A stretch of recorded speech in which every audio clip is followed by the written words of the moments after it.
अखिल भूमंडलीय सर्व शिरोमणि मुनि समाज के संस्थापक आदि मुनीश्वर योगेश्वर सदगुरुदेव शिव मुनि महाराज की जय। उपस्थित मुनि वृंद, साधु सज्जन वृंद, संत वृंद, साधक वृंद, आध्यात्म ज्ञान के जिज्ञासुओं और प्रेमियों, सभी श्रोता वृंद, आप सभी को मेरा कोटिशः नमन, सप्रेम जय जीव।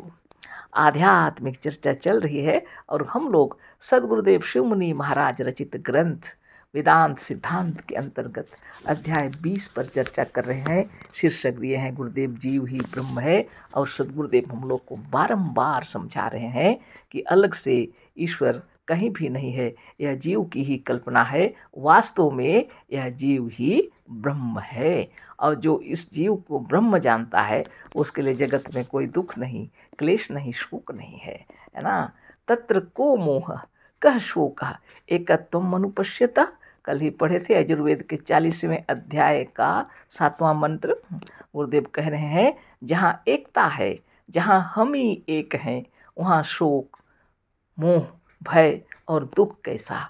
जो संसार में जीव, ईश्वर और प्रकृति परमाणुओं को अलग अलग मानकर एकता का खंडन करता हुआ यहाँ नानात्व और अनेकता को मानता है, वही डरता, दुखी होता और मरता है।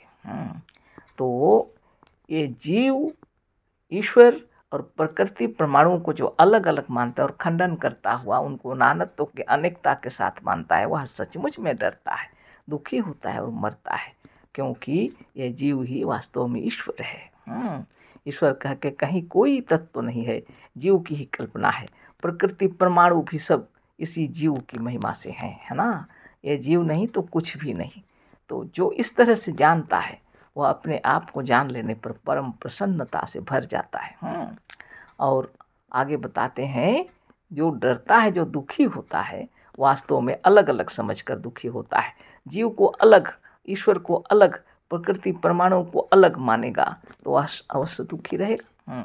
आगे हम लोग पढ़ते हैं। वेद के बृहदारण्यक उपनिषद में कहा है कि मृत्यो सा मृत्यु मापनोति यह इह नानेव पश्यति, है ना। बृहदारण्यक है, अध्याय 4, ब्राह्मण 4, कंडिका 19। मृत्यु से बड़ी मृत्यु को वह मनुष्य प्राप्त होता है जो यहाँ पर नानात्व देखता है। मृत्यु से भी बड़ी मृत्यु को वह प्राप्त होता है, गुरुदेव लिखे हैं। यहाँ वेदों में भी लिखा हुआ है, वेद के मंत्रों को बतला के गुरुदेव बतला रहे हैं। बृहदारण्यक उपनिषद का है, अध्याय 4, ब्राह्मण 4, कंडिका 19। मृत्यु स मृत्यु मापनोति य इह नानेव पश्यति। मृत्यु से बड़ी मृत्यु को वह मनुष्य प्राप्त होता है जो यहाँ पर नानात्व तो देखता है। बिल्कुल सत्य है। जो ईश्वर का अस्तित्व अपनी आत्मा से अलग मानता है वह कभी सुखी नहीं हो सकता। कैसे सुखी होगा? वह तो किसी के गुलाम में है, वह तो किसी के अधिकार के अंदर है। वह अपनी खुशी कैसे महसूस करेगा? उपनिषदों में आत्मा को ही सबसे बड़ा कहा है। उपनिषदों में ईश्वर की ओर नहीं, सबसे अधिक आत्मा की ओर ध्यान दिलाया गया है। उपनिषदों में ईश्वर की ओर नहीं, सबसे अधिक आत्मा की ओर ध्यान दिलाया गया है। बृहदारण्यक उपनिषद का आरण्यक 6, ब्राह्मण 5, मंत्र 6 देखिए। यह कहा क्या है सो देख लीजिए। सहोवाच न व अरे मृत्यु कामाय पति मृप्रियो भवत्यात्मनस्तु कामाय पति प्रियो भवति। न व अरे जाया जय कामाय जाया प्रिया भवत्यात्मनस्तु कामाय जाया प्रिया भवति। न वा अरे पुत्राणां कामाय पुत्राः प्रिया भवन्त्यात्मनस्तु कामाय पुत्राः प्रिया भवन्ति। न वा अरे देवानामाय देवाः प्रिया भवन्त्यात्मनस्तु कामाय देवाः प्रिया भवन्ति। न वा अरे ब्राह्मणा कामाय ब्रह्म प्रियं भवन्त्यात्मनस्तु कामाय ब्रह्म प्रियं भवति। न वा अरे सर्वस्य कामाय सर्वप्रिये भवन्त्यात्मनस्तु कामाय सर्वप्रियं भवति। आत्मा वा अरे द्रष्टव्य श्रोतव्यो मंतव्यो निदिध्यासितव्य। अब भावार्थ देखिए, याज्ञवल्क्य ऋषि ने कहा है कि पति के लिए पति प्यारा नहीं होता, किंतु अपनी आत्मा के स्वार्थ के लिए पति प्यारा होता है। विश्व ब्रह्मांड में जो कुछ देखने में आ रहा है ना पति के लिए पति प्यारा नहीं होता, किंतु अपनी आत्मा के स्वार्थ के लिए पति प्यारा होता है। स्त्री के लिए स्त्री है ना के लिए उसी के लिए वह प्यारी नहीं होती, किंतु इसी आत्मा के लिए अपने सुख के लिए स्त्री प्यारी होती है ना। बहुत बड़ी बात है। स्त्री भी स्त्री के लिए उसी के लिए वह प्यारी नहीं होती, किंतु इसी आत्मा के लिए अपने सुख के लिए स्त्री प्यारी होती है। इसी तरह पुत्र के लिए कोई पुत्र को प्यार नहीं करता, किंतु पुत्र भी इसी आत्मा के लिए है ना प्यारा होता है। देवता भी देवता के लिए प्यारे नहीं होते, देवता भी आत्मा के लिए या अपने मतलब के लिए प्यारे होते हैं। स्वयं ब्रह्म और ईश्वर भी उसी के मतलब से प्यारा नहीं होता, किंतु ब्रह्म भी अपने मतलब के लिए प्यारा होता है।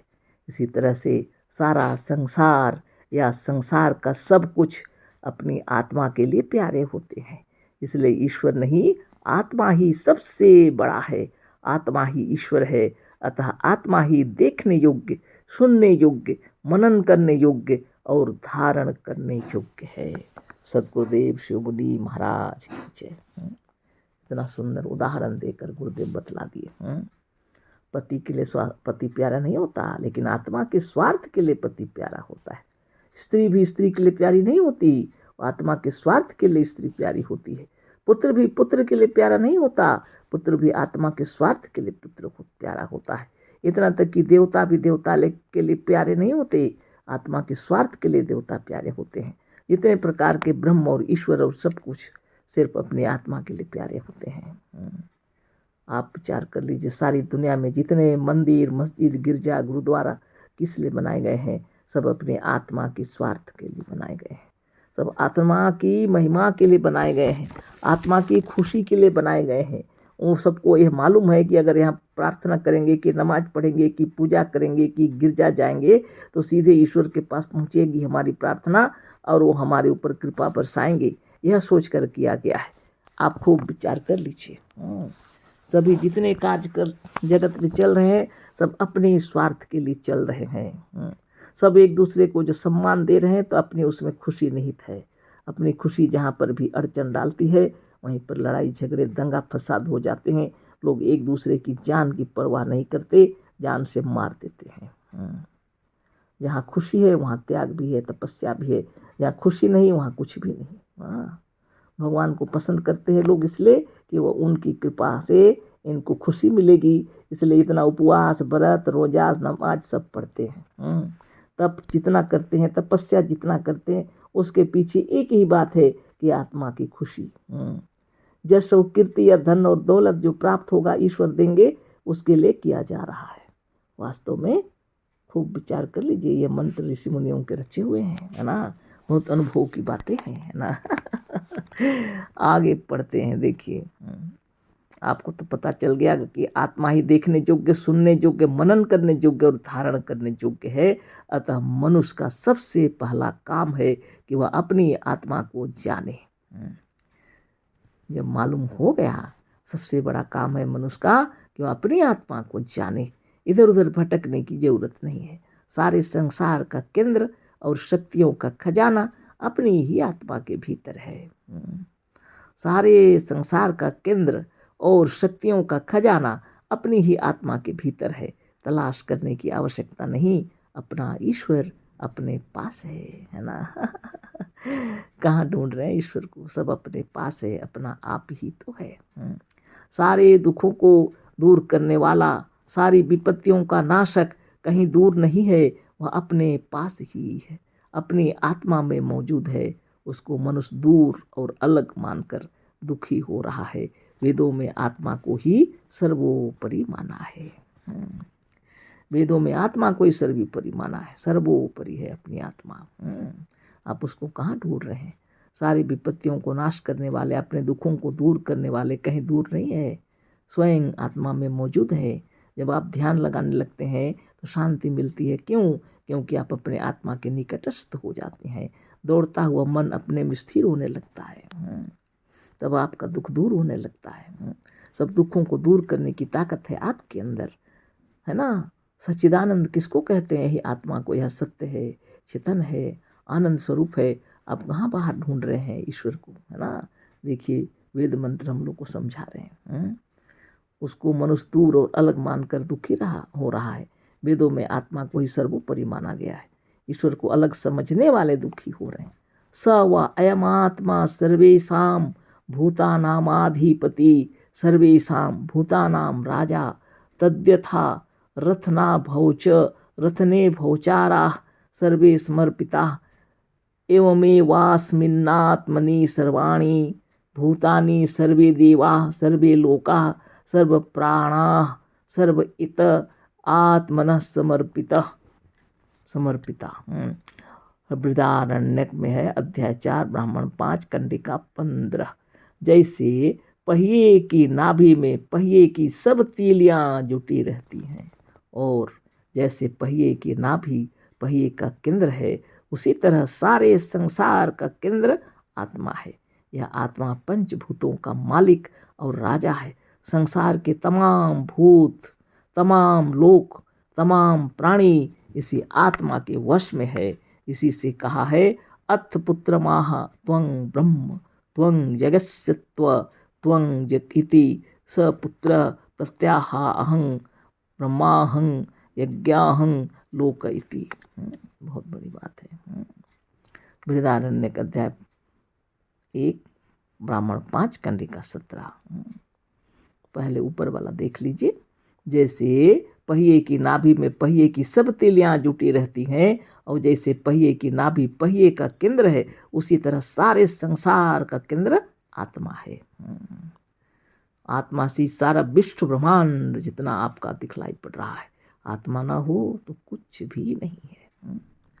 आत्मा ही पंचभूतों का मालिक और राजा है ना। संसार के तमाम भूत, तमाम लोक, तमाम प्राणी इसी आत्मा के वश में है। इसको अच्छा से समझ लीजिए। सब कुछ इसी आत्मा के वश में है।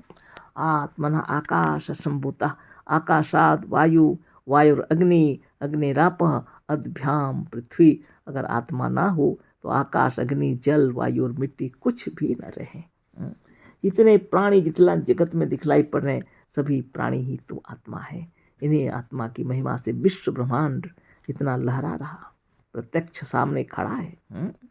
बहुत बड़ी बात है। अब इसी से कहा है बृहदारण्यक के, यहाँ पर कल चर्चा करेंगे, समय ज़्यादा हो गया। अभी जो पढ़े थे अभी उसको फिर चर्चा करने का टाइम नहीं है, समय ज़्यादा हो गया, कल पढ़ेंगे, है ना। अशेष धन्यवाद, कोटिशः नमन, सप्रेम जय जीव। सद्गुरुदेव शिव मुनि महाराज की जय।